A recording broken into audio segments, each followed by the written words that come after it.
Hi friends, it's Gloria from Golden Bucket Farm. I'm the Jersey Lady 1 here on YouTube, and today I'm sharing my Franken book.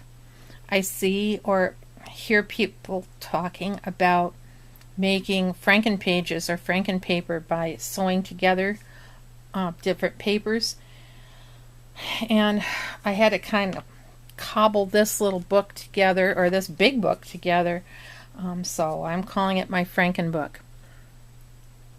What I wanted to do is to store papers like these. I make painty papers on deli wrap, and I've been storing them in one of these. They're lovely boxes. I get them at Hobby Lobby, but I have 4 of them, and it seems like this one's always on the bottom, and so even though I make painty papers, I wasn't using as many of them because I couldn't see them, or they weren't where I could get at them easily. So, well, this is, part of this has been cut off, but anyway, I needed a paper that I could, or I needed a book or something that I could put a 12 by 12 paper in, folded. I don't mind folding them to 6 by 6, but I needed something tall to put them in. And I saw Shannon Green was talking about putting together some kind of storage for her painty papers, and so she made a video about it. Oh, by the way, I do have, well, I think I have a couple videos about how different ways that I go about to make my deli wrap painty papers. So really, they're very interesting, and I think they're really fun to make. Anyway, Shannon used she used envelopes, different size envelopes, and I think she even made some of her envelopes, and would put 2 envelopes together, and then she put them into her custom keepers that she makes with the elastic bands on there. And I thought about doing something like this, but I didn't have everything that I needed to do that. I have 12 by 12 chipboard, but I needed something bigger than 12 by 12, and how big did these end up to be here? Let's see. This is not quite 14 inches, so I wanted to have something, again, to store my 12 by 12 papers in, so I needed to have something bigger than that. I didn't have any chipboard, and I wanted to make something today. So the only thing that I could think of to use was grocery sacks, shopping bags, and it turned out I only had 2 of them, because I also use them for my throwaway trash bags, and I have a video about making those too. Anyway, so I only had 2, so I had to make the most of what I had to do with, had to make the most with the least that I had. So it turns out that I was able to make 2 pages out of every bag. Okay, so I didn't spend a lot of time measuring. I just sort of held my painty paper up, and I thought, okay, I need something bigger than that, and I knew that I wanted a pocket. So I turned up, first of all, I took the bag and cut it open up the seam, and then I cut off the bottom, and it turned out my bags weren't the same size.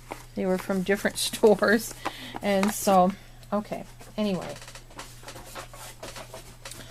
by cutting on the seam and taking off the bottom, I was left with a big expanse of paper, and I figured I wanted at least 6 inches wide, and so I needed that width for each pocket. And so just using how high I needed it and how wide I needed it, that's how big a piece of shopping bag I womped off there. And I folded up the bottom so that I would have a pocket. And I started out using duct tape. Well, I only got as far as one pocket and just decided that that was too bulky. I really didn't like that. So I looked in my washi tape box and saw that I had 3. I must have really liked this a lot. 3 of this key washi tape. And it's funny because I thought, I wonder if somebody else is making grocery sack albums or, you know, storage or anything like that. And the very first one that I watched, was it Olga Furman, I think was her name. And here she had bound her book around the edges with this same tape. That was really interesting. Anyway, so I didn't use a whole roll, almost, but not a whole roll to bind all these pages, and so, or go reinforce them. So I thought that was pretty good use for my washi tape, since I'm trying to use it up anyway, so I can buy some more, of course. So that abandoned the duct tape, and that sort of goes along with the idea of the Franken book. Then, you know, we watched this show called Red Green, the Red Green Show on public broadcasting TV, and the host on there has a segment that he does about inventing things to solve a problem.